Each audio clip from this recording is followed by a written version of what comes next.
Good morning and welcome back. Oh, I just noticed I have the wrong note on. Let me just quickly change that. Voice helps.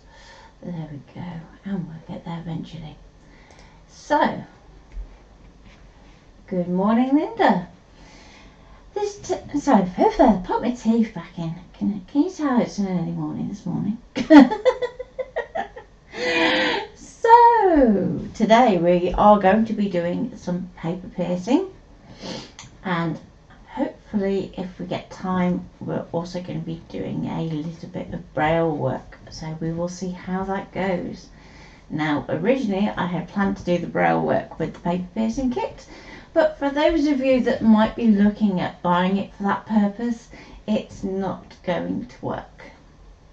So Ian and I were trying very hard last night to get it to do the simple task of placing one dot. It can't do it. It has to do two or more. So unfortunately it's not going to work for that particular use. So that is if you want to create braille on your machine, the paper piercing kit isn't going to work for you. But that said, I have found a way that we could do it. So hopefully if I get around to doing that I can show you that too. But I'm going to start with the paper piercing today because I want to do a little bit of stamping, a little bit of watercolour, and also the paper piercing and the cutting. So we're going to start off with the machine first of all, and Morning Carol, and hopefully, let me just, yeah, chat should be working, it's just not showing, which is weird.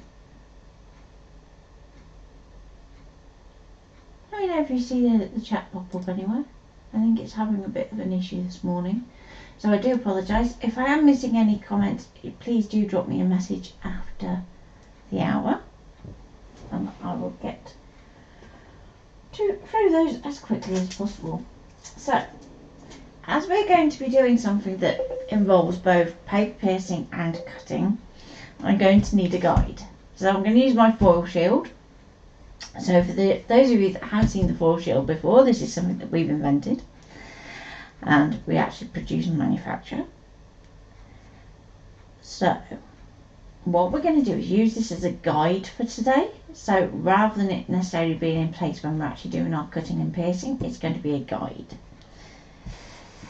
Now when you get the paper piercing kit, you're going to get the special mat too. So you're going to want to look after this. It comes with a clear sheet over the top, and we're going to want to make sure that we take that off very gently so we're not damaging that cover sheet, like so, and place that somewhere where you will know which way up it is so that you can always be using that same side. Okay. So you can see on my mat that you do see some of the marks from where you've gone before. That's not going to interfere with what you are actually doing, and what I would say is don't try and lint roller this mat, or at least not until it looks a lot dirtier than this, because this is a really sticky mat. So what the last thing you want to do is actually weld your lint roller to your mat, because you could potentially ruin it. So good morning to you. And no worries about being late, we won't put you on the naughty step. So what you could do is use the full foil shield, so that it actually has an outer grey frame that we can put on. But if you know that you're going to be outside of your active area, then you can actually just pop it straight up into this top corner. I'm just going to rotate this quickly just so I can see it a bit better for me lining it up. But I will rotate it round so you can see in situ too. Okay. So, there's a few different plates, but we're going to go for the DL today. So what I'm thinking is A5 card, decorative panel up the middle, which is going to be our DL card. So I've pre-trimmed some mixed media card. I can pop that into our slot. Now you are going to want to do a background scan with your foreshield in place. So do make sure that you're lifting your scan glass up to that up position. Hello, Mum.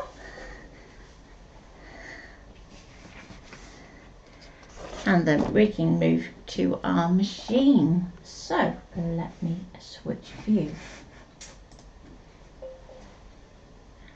and wake it up so it's nodded back off. And here we have our DL panel, which is grouped, so that's a good start.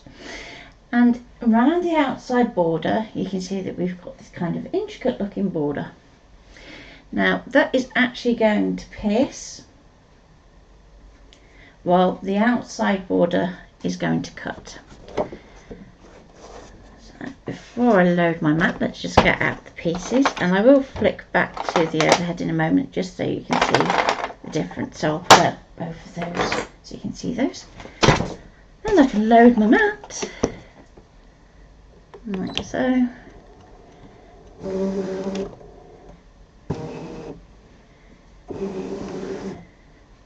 Okay. Then we can do our background scan.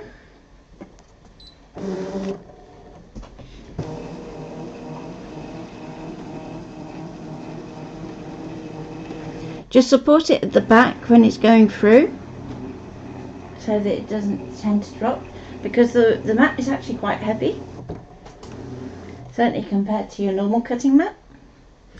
And we can see that we've got our element here and it's not quite lined up where we want to go.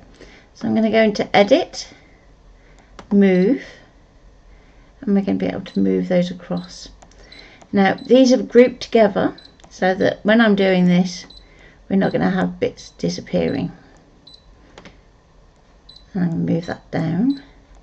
So I want it so that our red line fits within our green line.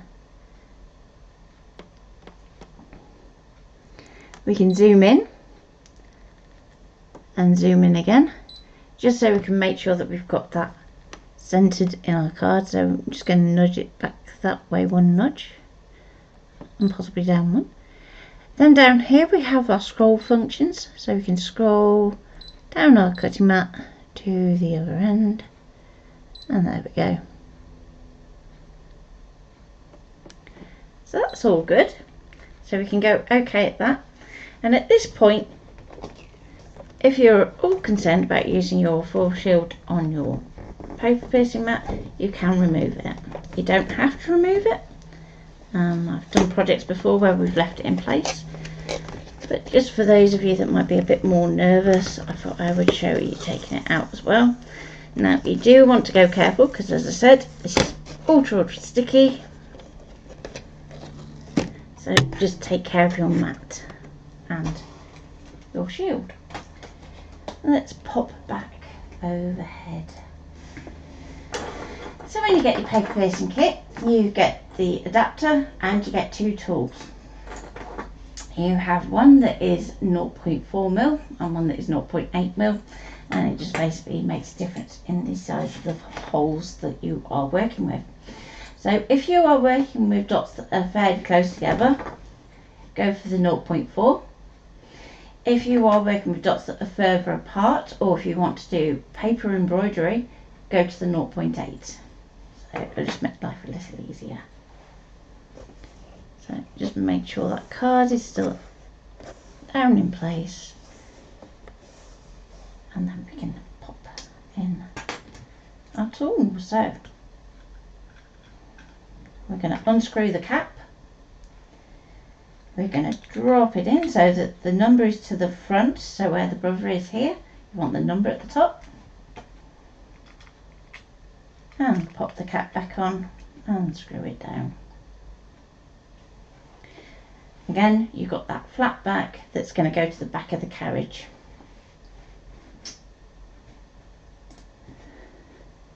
Okay, so now we can pop that in. We can go OK with that because we know that we're happy with how that is set up. We're going to go to select, we're going to scroll down and we're going to go to pierce. Now, if you have the piercing kit and you can't find that pierce option, it's because you need to enable it in your machine. So if you need help doing that, then please do ask and I can show.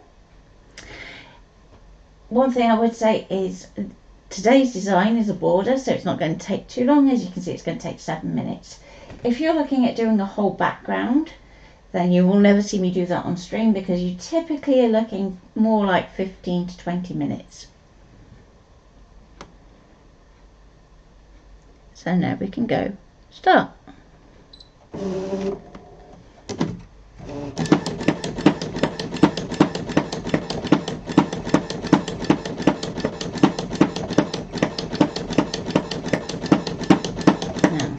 See if I can get this a bit more angled round and down.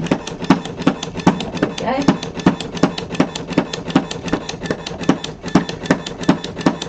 So it is quite noisy by comparison to a normal cut, because it is literally stabbing. Now, if you're hearing that thud, you can actually alter how much that actual needle is actually descending through the mat, so it's not quite so bad. Just because it's working on thicker cut today, it can kind of take a bit more to get through. And morning, Tracy.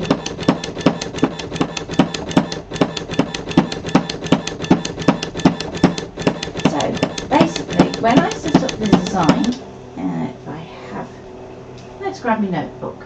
There we go. So, when you set up the border design, it's a nice simple one to do.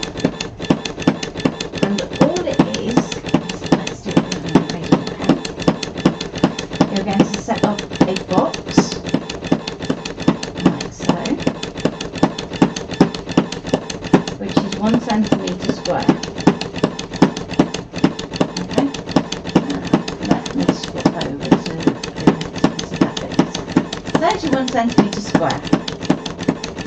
You're going to create that as a symbol if you're working in Affinity. If not, we'll carry on to the next step. You are then going to want to do a S shape. So this looks something like this.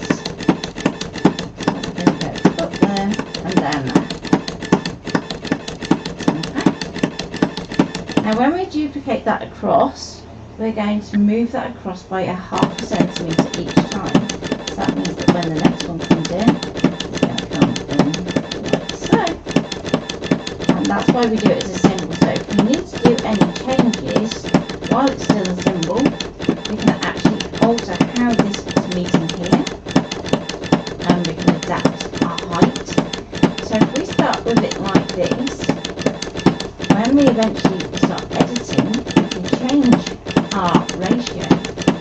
So that means, let's say there's our 1 centimetre box there. Instead of having it go all the way to the top here, have it so it just goes halfway, which means that when it starts to do this, you can see it has a much different curve and it looks more like rope. Okay. So while I'm using paper piercing for this particular border effect, it would look just as good if you were using the foil quill, if you were using the foiling kit, if you were using fine liners. The only thing that you cannot do with it is cut. Because obviously if you do that, all you're going to get is lots of confetti out that centre section. So for those of you that have seen that the new book is out, yay, finally, then you will be practising creating borders like this. So this one is a good one to add to the arsenal that you'll find in the book. So there's things like lacy borders, scallop borders. And I will try not to give too much away, because you don't want to you want to have a little bit of a surprise when you come to read the book.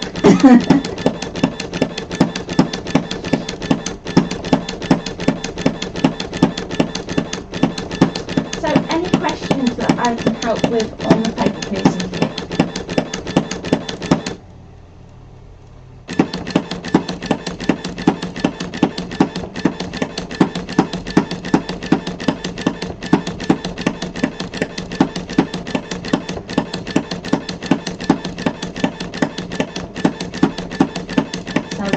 things I would say is when you are watching your actual carriage, it's going to look like it's actually overshooting where you need it to go. You just got to bear in mind that that needle is right in the middle of the tool. So it can look a bit scary sometimes.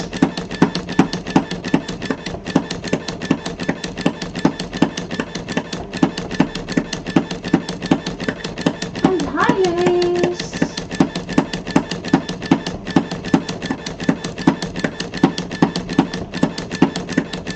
So using an open path in this manner of building up repetition is actually quite a good way to go, particularly with the paper piercing kit. So you can do things like diamonds, you could do hatching if you wanted to, and just use the cut blade for that. So for instance, if you've got a shape, then that's your cut edge.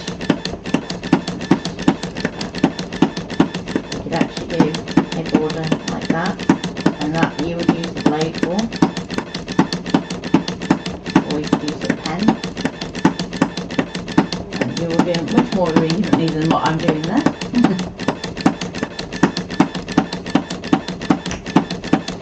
You could use a dash line and do stitching.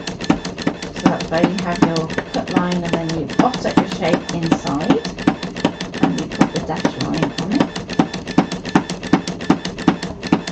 Now depending on where you set that dash line up, changes how you can do it. So if you're doing that dash line in Affinity, Affinity is quite good at translating that through to a dash line for canvas. So you can actually do something like, there's your cut line, and you can do a dash, a dot, a dash. Or you might do a dash, dot, dot, dash, dot, dot. So it's really funky how we can actually start to play with that. Now one thing I will say is if you are working with Illustrator, I tend to find the dash lines don't translate as well. And as I've briefly mentioned before, I'm working with another particular item of software to see how that's handling a lot of different things too. So hopefully I can do a review on that soon. So now that we've done all our paper piercing, let's quickly flick back over to the close cam. And we can lift that off. So if I hold that up nice and closely over here, hopefully you can see our dash line, if it can focus. Come on.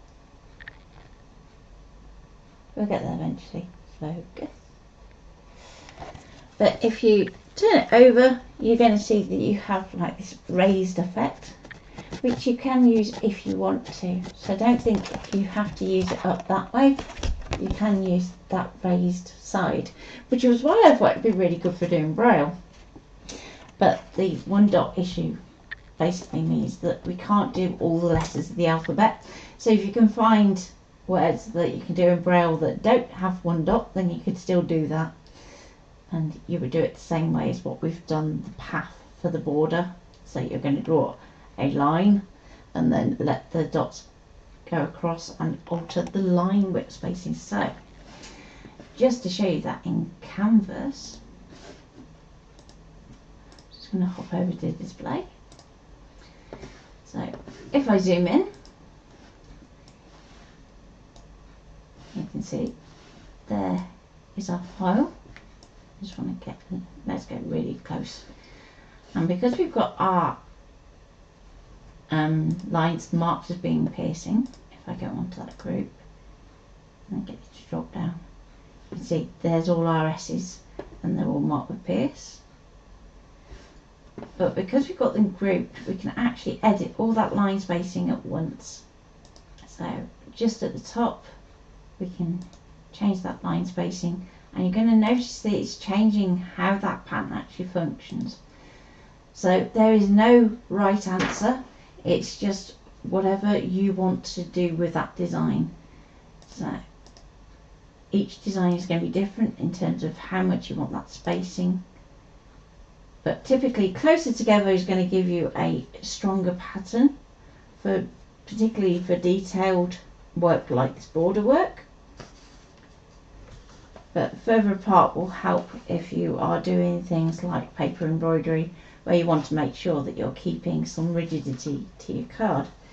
Easy for me to say.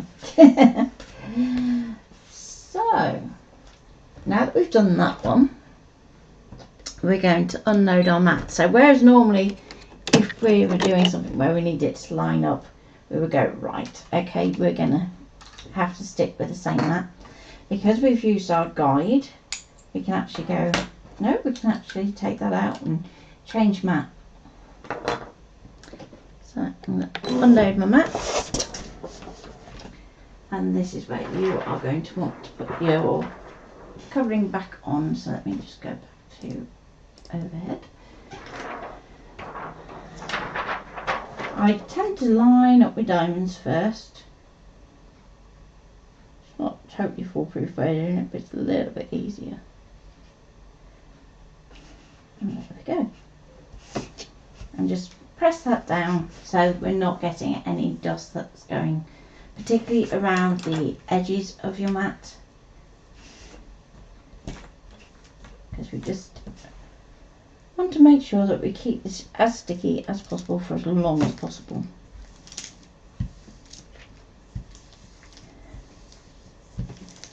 So this is the one add-on I think that is really worth investing in, aside from like the vinyl blade, which I don't really consider an add-on. It's like part of the toolkit really. So we can pop that back under there, and we can change over to a normal cutting mat. So for this next bit, you can use whichever cutting mat you are currently using. So if you want to use a 12 by 12, use that. If you want to use a 12 by 24, use that. Or if, like me, you have something that's a bit weird and wonderful, use that. So this is a fairly brand new mat, just because I want to make sure that it absolutely doesn't move.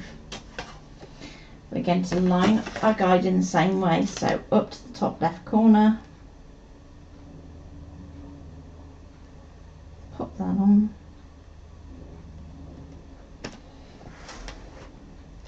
Again, is this going to be foolproof? Not entirely. So you are going to want to do a background scan again, just to check and double check that we should be spot on. So I'm going to place my card into the aperture for the DL. I'm going to place that so that the paper pricking side is down.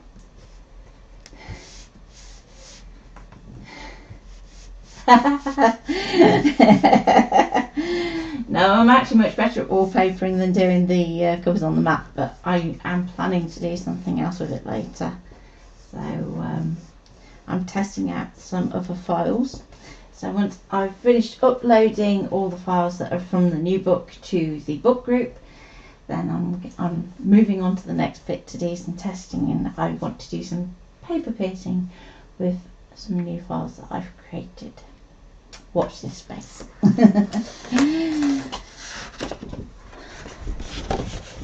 So offer the mat up and we can load that in.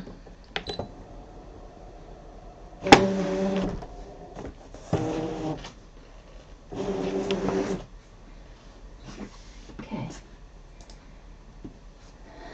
So let's go back to close cam and we can go, there we go.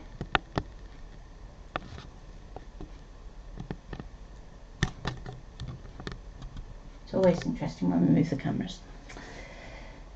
Okay. So we've done our paper piercing and we're happy with that. Now, you could, if you were absolutely certain that you were in the right place, go to cut and go from there. What I would say is, I don't feel that confident, but that's just me.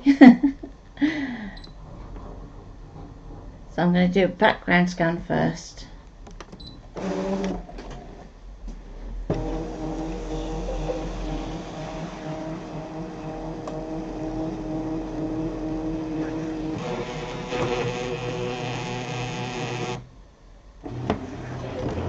Okay.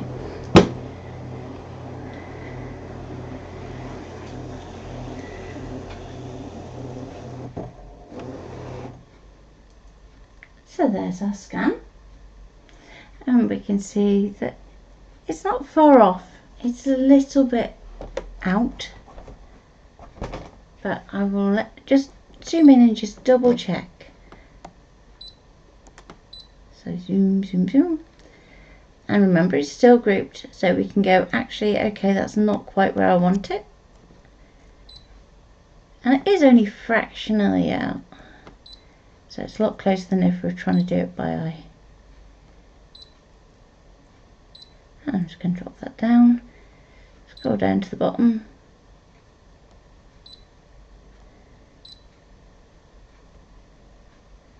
If you want to nudge down. Okay, so this time all we're going to do is cut that outside line. But because it comes so close to the edge of this guide, this is definitely one where you are going to want to take that guide away. The reason being, if it does a depth test and it does it on the outside of the shape, then potentially we could find that the blade thinks it needs to go much deeper than it actually needs to. Now, if that was in a bit, so in here, that it was cutting, then at that point you could go, actually, yeah, that's fine, we'll leave it in there and it can cut it in situ. It's just a case of knowing the limitations of your machine. So we can remove that. Make sure that you're pressing everything down well. I'm going to go okay, okay, okay, okay, and to cut. Next decision is what blade to use. So because my border is quite detailed, I'm going to go with the vinyl blade. If it's something that's a bit more basic shaped, or like a wave, so where you've got a smooth transition between your curves, then you can go for your standard. Okay, let's go start.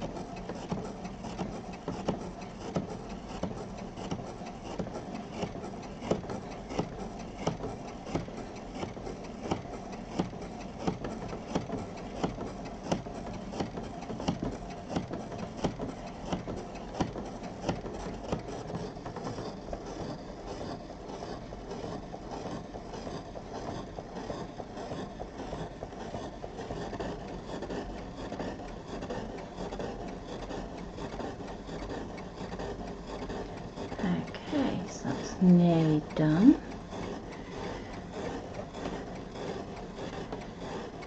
And it looks like it may go round again if it needs to.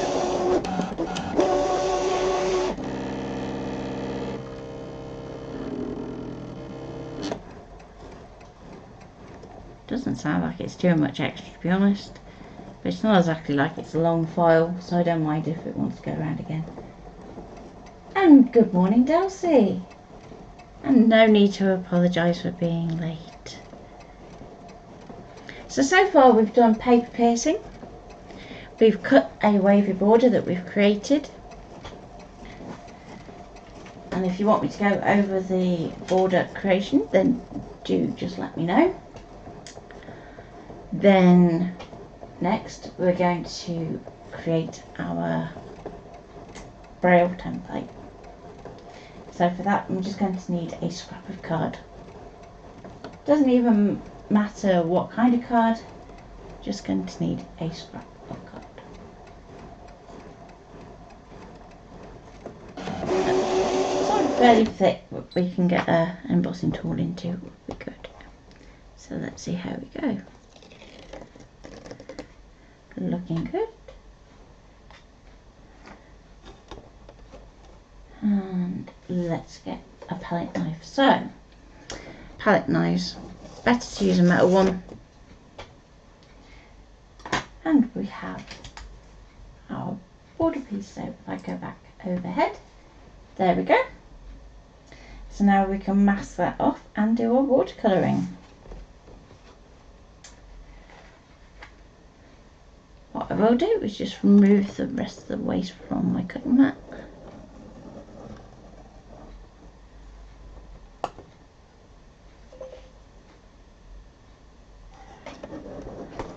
And then we can do the next piece.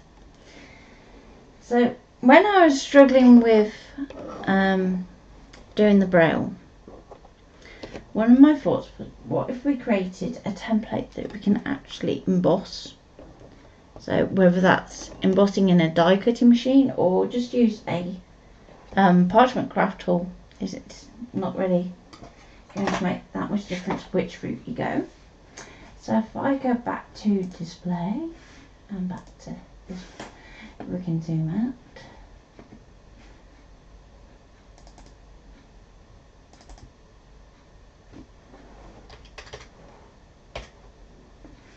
Like so.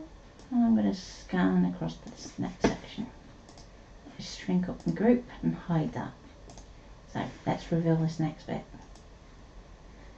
So at the moment this reads Happy Mother's Day, but the right way round. So when we emboss that, we're going to want to emboss from the back. But it was easier to do it that way because it kind of makes sense visually. So you can almost see that that says happy because you've got that repeat of the key symbols there. So what I did to do that is there's actually a website online where I actually got a Braille translation that exports as an image, which you can then trace in Illustrator or using an online vector service. Then what I did was I altered the holes so they're a little bit bigger. So if you think about when we're actually using an embossing tool, it's going to slot in through this hole to actually create the dot.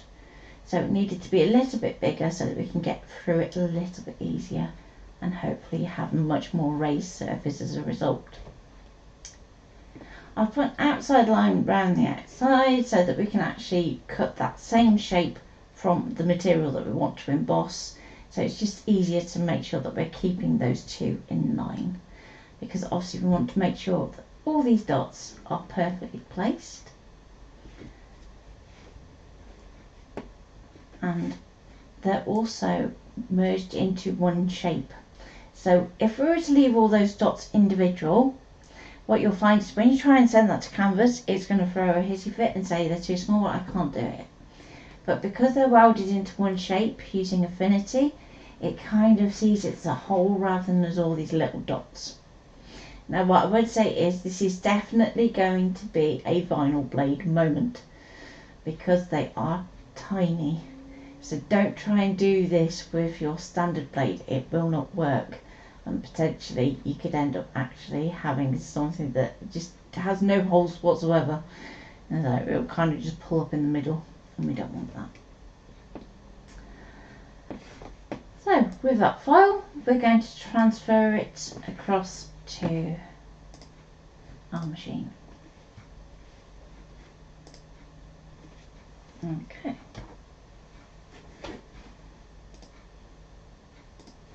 Going back to close cam. So I'm going to reset my machine so it goes back to the beginning. Retrieve data, Wi-Fi, and it's going to bring back in that scan that we did for the positioning of our DL. So if that's annoying you, we can press on the little spanner and we can turn it off. We don't need it. We're going to take our scrap of card and apply that to the top of our mat. Now if you're working with a larger strip like I am, what I would say is that we're going to want to have that so it's a bit more central.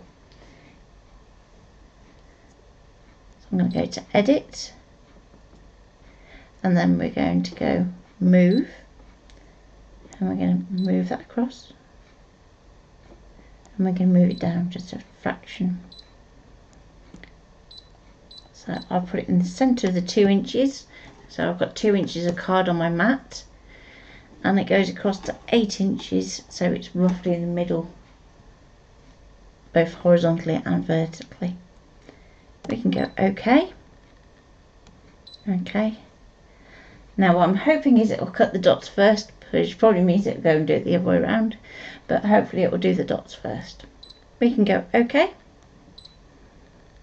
and cut, and it's going to take 3 minutes. Because of the size, you can slow this down, so if I go into here, we would just go and just take that down a notch.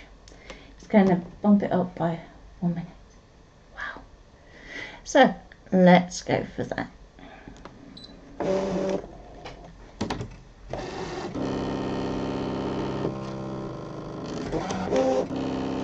Are there any questions?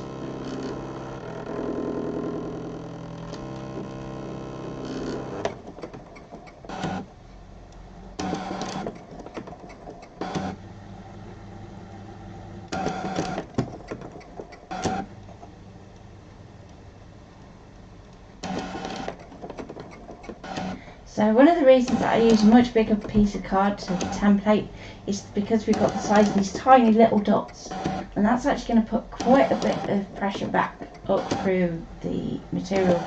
So you're more risk of your card moving because you're doing these tiny little dots. So you really want to allow quite a bit of space around those dots.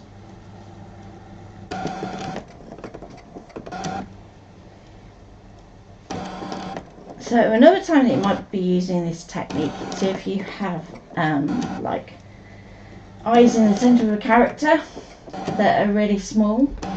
What I would say is, rather than trying to cut out tiny little black eyes and sticking those on, actually cut them out of your flesh tone and then layer up your eye colour underneath and do it that way.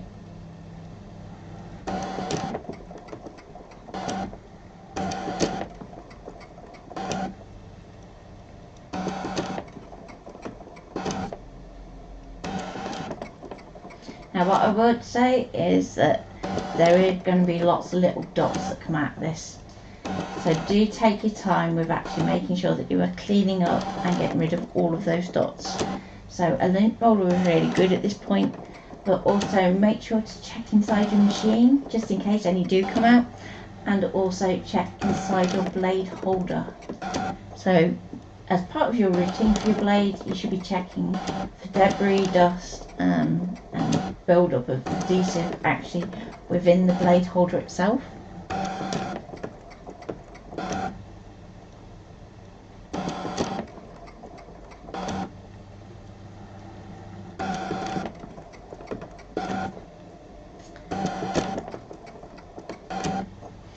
So while that's doing that, let's carry on and mask this just so that I'm ready to go.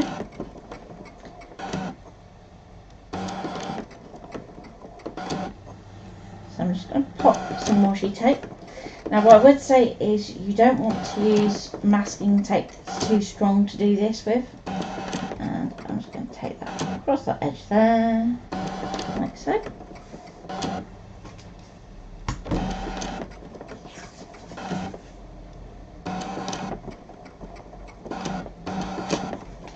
And that's just so that we keep a nice white border.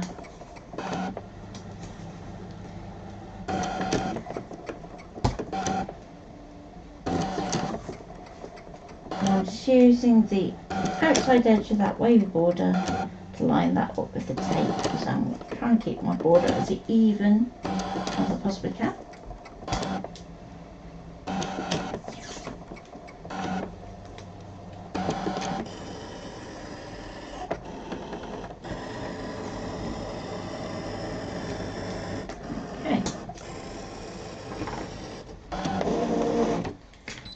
Press that down, tuck your ends around. Doesn't have to be perfect at this stage, it's only there just to mask everything off. Now the one thing I would say is, if you like to use a lot of water in your watercolour, then you may want to switch to something that's going to be a little bit more forgiving in terms of seepage. So washi tape is going to actually still be slightly lifting. The paper piercing kit is another thing on the wish list. It's a long list. Well, I think it deserves to be fairly high up there. There are some kits that I think, you know, it's just not worth getting, so things like the calligraphy kit, because there are other ways of doing it. But the paper piercing kit, there's nothing that kind of replaces that ability to actually do those little stabbing motions. And it's something that sets it apart from other machines as well, because the only other machine that can handle something like that with any kind of similarity is actually the Silhouette Curio. It's good to try new things, Carol. It's good to challenge yourself. So, as I said, there's lots of little tiny dots. So what I will do is, just because of time, I will set that to one side and sort that out towards the end. And I want to at least get a little bit of watercolour done. Now, I have also designed a sentiment as well. So what I will probably do is I will pop the actual canvas file up on the group. So if you want to have a play, you can do. Now, obviously, if you don't have the piercing kit installed, then you're not going to have that option to be able to use it. Just because it has to be enabled in Canvas that you can actually get to that functionality. So, we can take that one out the machine for now.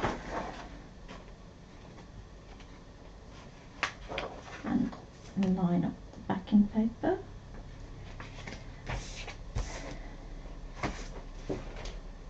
Now,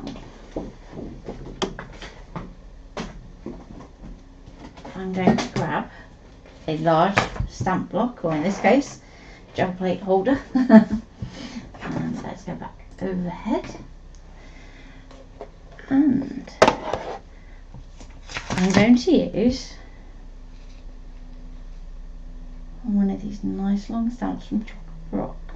Now, I only want a fraction of this, but it's just easier to put it on a full block rather than trying to squeeze into a stamp platform and having bits dangle off here, there and everywhere.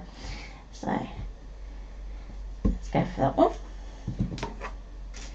Now, if you want to actually have your piece mounted onto a board and taped down, you can do that too. So I'm not saying that you can't do that. It's just, I'm going to be going kind of freestyle. Now, if I put my stamp on there, I can kind of plan my layout, but bear in mind it will be flipped.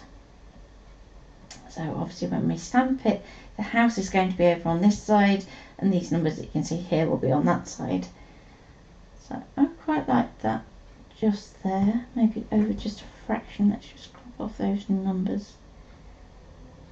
Let's go there. So I don't want it too high, and I'm thinking round about there. So a little bit of washi tape, because this is going to help you when you flip it over, because it's not a clear stamp. I'm going to do a little bit of washi just down this bottom edge as a guide, so that's going to line up roughly where my border is, and like so. And if you want to, you can even do a little bit going like that, so that we kind of have a corner and a little bit just there.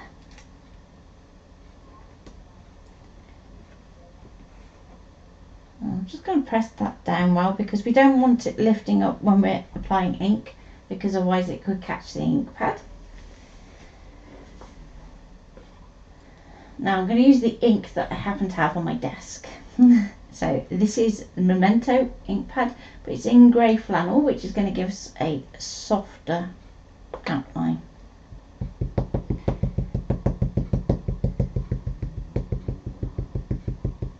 Now And what I would say is, when we're doing this, you want to also have a cotton wool bud to one side.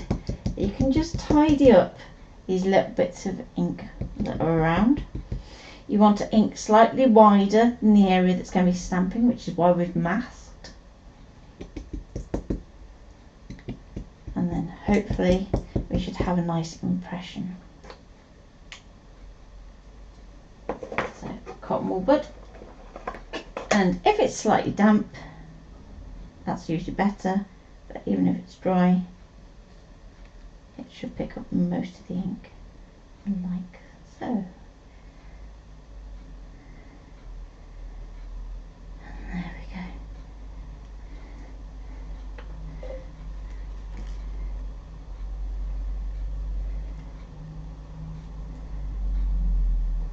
So, move your masking tape out of the way. We can then use the guide that we've created with our washi to help line up our stamp. And there we go. Now, because of perspective, there's going to be a little leeway depending on where you're actually working from, in the sense of, are you working to a standing desk? Are you sitting down like me? And if you want to use a braille, just put a bit of extra force, because we're not using a platform, so no second chances. You can do.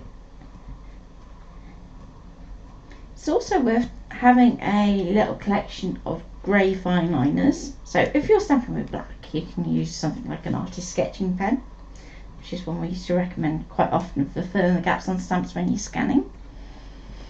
But when you're stamping in grey, have a few different ones.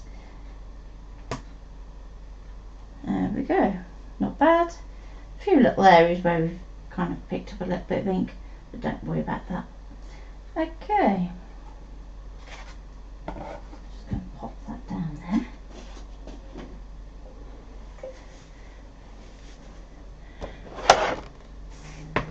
Next thing to say, because we've got our washi tape on there, we don't want to use too much water, so I'm just going to give my palette a little spray with some water and try and keep that kind of water amount under control. So you can see this is already a well loved palette. And Carol, I did try and get you one, well, you and Louise, but unfortunately it had all gone. But do keep an eye out. I do keep checking to see whether they're going to have them back in, because it's such a lovely palette to work with. So I'm going to start off with where we're going to have the majority of our colour, and that's down this section here. As we start to move up towards the top, we're going to want to have that more of a washed effect, so quite pale and soft. But down in this bottom section we can be a bit more.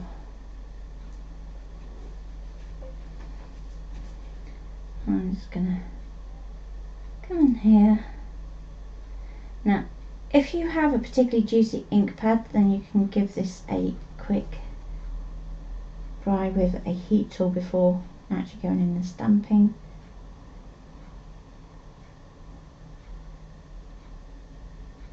This is going to be quite soft colour, so a little bit more pigment just to make it a little bit stronger.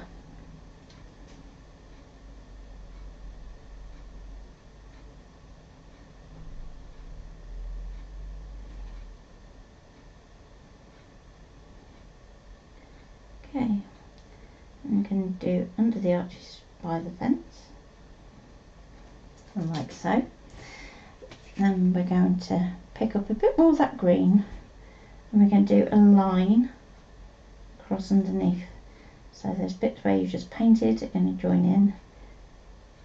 I want to soften that colour. Then I'm just going to pick up just water in my brush and just blend that bottom edge, so you get a nice soft finish, like so. So a little bit more green over here.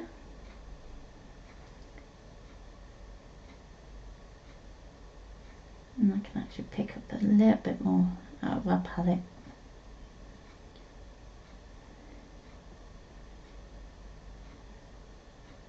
So when it comes to your edges, just be aware that we don't want to necessarily be brushing straight over that washi. Just try and go up to it without actually touching it.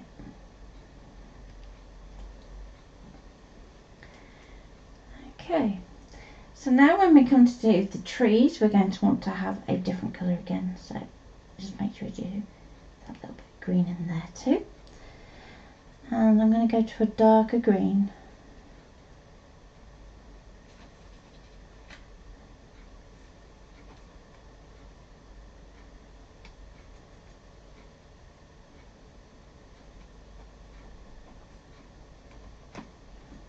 And then we can come in here, and then we're going to have different shade of green in there. And we can keep changing which shades of green we're using, because you won't see just one, because the way the sunlight will be catching will be different for each plant, even if they're all identical in terms of their type.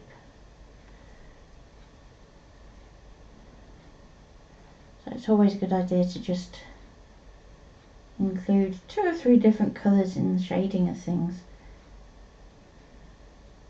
and it's going to give it a much more natural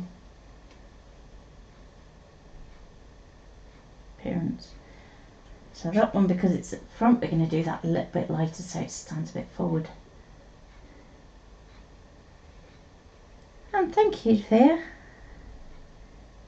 Okay.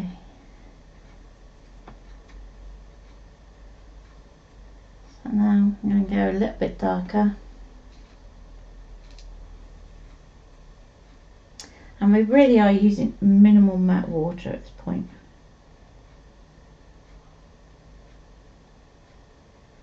Now as you start to go further back, you could actually start introducing a bit of blue, which is just going to help push those elements back. So as things that are in the foreground, if they're warmer, they're going to come forward. And then towards the back, we want to start adding in more bluey tones, which is going to push them into the distance. So I'm just going to pick up a bit more blue and just use that to kind of shade.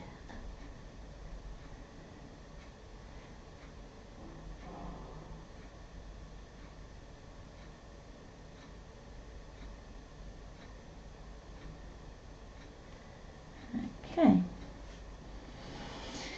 So next we have our sky. Now normally what I would say is start at the top and work your way down. This time we're going to turn it upside down, and we're going to start at the bottom and work our way down. Now if you have a book, as in a hardback book, or some kind of board or platform, even a stamp platform, that you can just rest this on at an angle, you are going to find this much easier. Now obviously, because I want you to be able to see what I'm doing, I have to do it flat. But if you have it angled and start with your colour at the top, it's naturally going to start blending down as you move down the page. So let's get a good bit of water on the brush this time, and I'm going to pick up some blue. So you want a few different shades of blue, but starting with warmer blues down by the skyline, because naturally that's where you will find that you get a nice glow. And we're going to go around the tops of those trees, and again when it comes to this edge here, just be cautious of not applying too much water just there. So now I'm going to use a bit more water, and we're going to go into a different blue, and we can let that start to mix.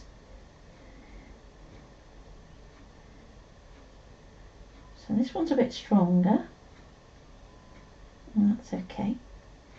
If you start to find that you're getting tide mark because your page is drying out just a little bit too quick, you can add a bit more water between the two in a bit. So I'm just going to pull this colour up towards the top.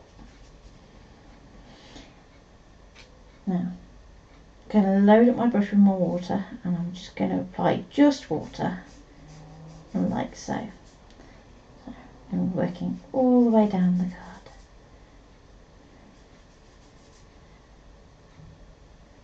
Now we can drop in just dots of colour.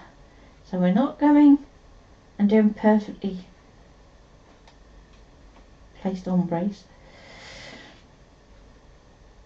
We're just doing dots. So it's just going to make it look like we have the clouds are gathering. But they're going to be so soft by the time that they dry that they're not really going to stand out too much. So don't go for a full-on moody thundery sky at this point, because we want to have our sentiment kind of going across this top section. And there we go. So you should have something that looks like that. Now what I would say is it is going to curl. Okay, but if you heat it very carefully, you can usually pull it back pretty flat, and then by the time that you adhere it, it's going to go and against the card anyway. So let's just do the last few details. So I'm just going to pull out a little bit brown.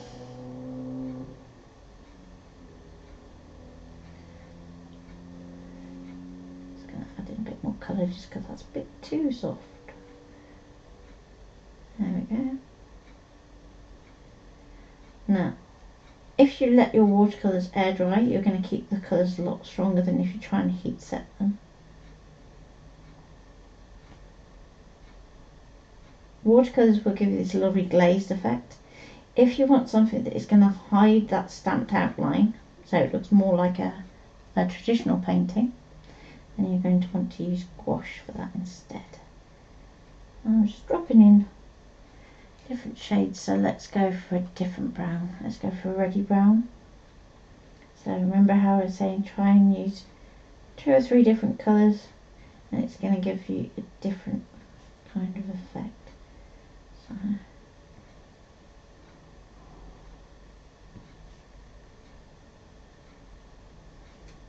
there's a little bit just down there, and that's not bad.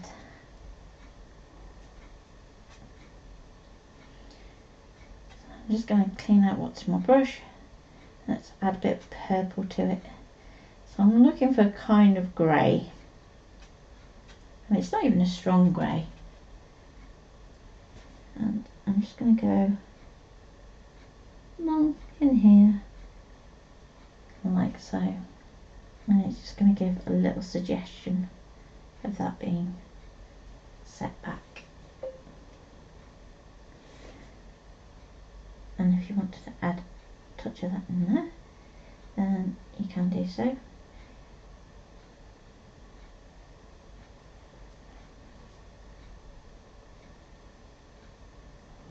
there we go. So we have something that looks like that. And do let your watercolour palettes actually dry before you put them away, so that you're not ruining your paints or your palette. So I'm going to set that to one side. So the idea being that when you come to actually open this file, you're going to find that there's a Happy Mother's Day that you can cut, and that I'm going to cut mine out of rose gold, but you could be cutting that out of mirror card, you could be cutting it from mica card, something like that, where you've got a bit of sparkle. I think would suit it really well. You're then going to do your little embossed sentiment that's going to be your braille, and then if you want to do additional paper piercing work to your actual card base, you can do that too.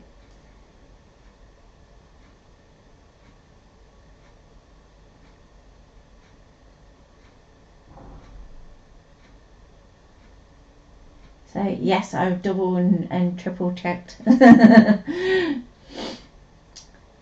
it is such a nice set to work with. So what I will do is I will very quickly pop this together off stream so that you can see it actually in its glory, and I will upload the file to the group so you can all have a play this afternoon. What I do ask is, if you do use it, please pop a photo on the group, just so that we can all see what you do with it. You don't have to use a landscape. It could be that you could do a floral version. If you want to use some foil quill files, you can use your white foil, for example, and do watercolour floral. And thank you, Darcy. So if there is something you would like me to cover, then do let me know. I've had a request for doing print and cut again with Affinity, just so that you can see how to create a cut line from an image, and that's probably going to either be next week or later this week. We'll see how we go. Friday I am doing a Pretty Gets Gritty stream, which is going to be half Pretty Gritty and half something else. So we're allowed 3 PGG items and 3 other items, and I've gone for my inspiration as being David Carson, which at that point I said that to the DTOs. I got who? So if you want to go and have a look at a different approach to what we do, then go and have a look at David Carson. So he's a bit of a hero of mine. So take care, and I will see you around on the group later. Or if you have a particular question you want me to answer, then do drop me a message. Now, my messages have been playing up today, so if I don't get back immediately, that is probably why. And thank you, Carol. And I think at that, I will say